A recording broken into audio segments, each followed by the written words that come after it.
George. Well, here's the thing. Number one, let's mark the tape on that so I can put it on my phone so I can listen to it over the course of this whole weekend, is that this gets into the conversation about LeBron's being able to win a championship, and we look at it this year and go, okay, no way it could happen. The West is too tough. The West is too loaded. The East stinks. And look, the door is more open for LeBron than you think. First of all, with to the win a East. title? Yeah, first of all, with the East. You have the Celtics and the 76ers. I'm not buying that the East is suddenly all in the shambles. It's awful because you have two teams that are going to be good for a long time. I think the Celtics are going to win the title this year.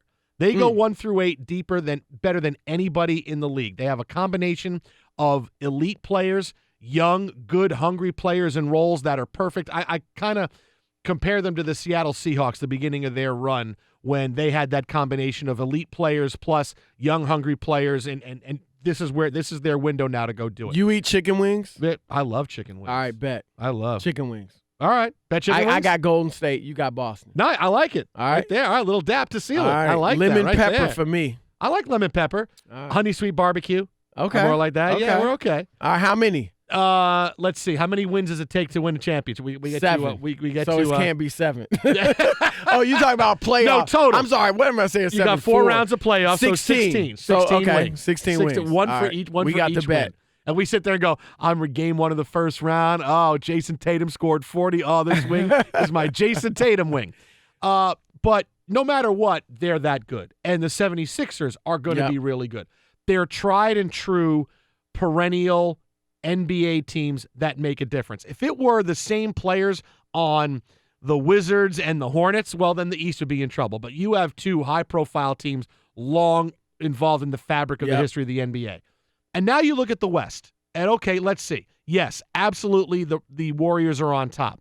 The Rockets may not be as good this year. They may lose Clint Capella. They may get him back. They better bring him back. I mean, I can't see them not bringing him back. But they are relying. They lost Trevor. Yeah, they lost Trevor Ariza, and they're relying on Chris Paul to be healthy, which one thing you know about Chris Paul is he's not going to be healthy. You are not a CP3 fan. Because he'll be fine until the moment they need him the most, and then he will get hurt. Well, 2 years ago he did play. Didn't he play all 7 games against Utah? They lost. The one series he played, but they lost. Yeah. And then the other 3 years he gets hurt. He just can't stand up to the pounding anymore. Look, even a healthy Chris Paul in Game 7 against the Warriors, if he goes 0-0-0, it doesn't matter, and the Rockets probably win because James Harden's not exhausted and is able to. So you think they would have won that points. series? Oh, if he was healthy, because he would have taken some of the responsibilities away from James Harden. Wouldn't have to bring the ball up every single time. Would have been able to give him a break, but Harden was exhausted. He had nothing left in those last couple of games. So now Houston is going to take a bit of a dive down. Are the Blazers going to take a big jump? No, they didn't really add anybody, and they may wind up losing if Damian Lillard winds up getting traded. Oklahoma City is interesting, but all they did was bring back a guy that didn't really help them get any further last year than this year.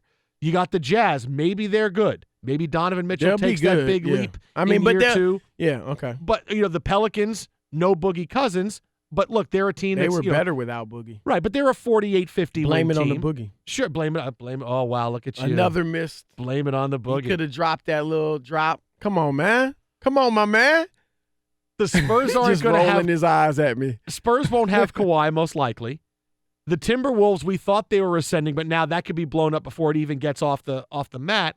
And then you get to the point where Denver's tough. Denver's tough, but they didn't really add anybody that was that great. They haven't, they did re-signing. Look, you got to re-sign your stars, and they did that. But here are the Lakers that added LeBron. They added the best player in the NBA, and they made some other additions, and they have other young talent that now is not going to play as prominent a role, which is probably a good thing because, look, as good as Brandon Ingram is, he's still a guy whose player efficiency rating is 2 points below the league average. So now suddenly you look at the West, you go, oh, wait a minute. This is here for LeBron. LeBron, I can see a scenario where, hey, forget about getting into the playoffs, finishing third, winning a second round. They've improved. When they first signed him, this year, I now expect after the Lakers signings, moving on, depending where things go from here, the Lakers should be in the Western Conference Finals. Wow. They can beat the Rockets. If this is the roster. They can play the Warriors in the Western Conference Finals to get to the NBA Finals. They can get there. Just getting LeBron on Saturday, I said, okay, their bar is they can get to third in the Western Conference and getting to the second round. Now, making these additions, seeing what's still out there. You like them. Yes, because I like defensively that this is going to be a really good defensive team. That's what I like about them, is that now they need somebody that can make shots. They need somebody that when LeBron is triple covered, who you're going to get the ball to is going to be able to get a shot. That's what they need. But this is still a Western Conference where LeBron can get to the finals, and I expect to see Lakers-Warriors in the Western Conference Finals. LeBron falls short, and the Warriors move on because the Warriors are just a better team. Well, look, anytime you have LeBron James, you have to give the team a chance. I think the Lakers are in that second batch below Golden State and Houston. I think you got Golden State, Houston, and then you've got a group of teams, the Lakers, the Thunder, the Blazers. Right now, I'll say Minnesota, Utah. Like, they're all New Orleans. New Orleans, I think, is going to be tough. I think Julius Randle's a good addition. I hate losing Rajon Rondo if I'm them. He was huge for them. Playoff Rondo was awesome. Yeah, he was tremendous. He's a winner. But that, I think there's that group of teams, and I think the Lakers are in it. But, I don't see them winning the West. I don't see them having a chance to win the West. But I like some of the things they've done. Look, what defensively, what you're referring to, I think they're taking a page out of Houston Rockets' book and saying, look at how Houston got Golden State out of its game. They were able to switch everything. And they've built a team where you could have lineups where you essentially could switch everything. And when you switch everything, what it does is it forces the other team to play isolation basketball. It basically becomes almost street ball at that time because you're switching everything so the picks and stuff don't really work. So now it's about, okay, can I take this guy one-on-one? And now you can counter it, and Golden State, when they did and stayed in their motion offense and their game plan, that's when they were able to play well against Houston and beat them.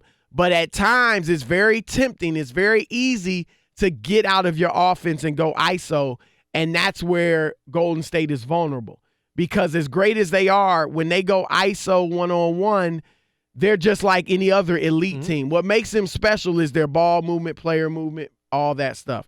So I think that's what they're thinking defensively. And where you and I differ, because I like the Lakers, probably not quite as much as you, but I do think they're going to be a very good team. And I think LeBron's got a great chance to win MVP.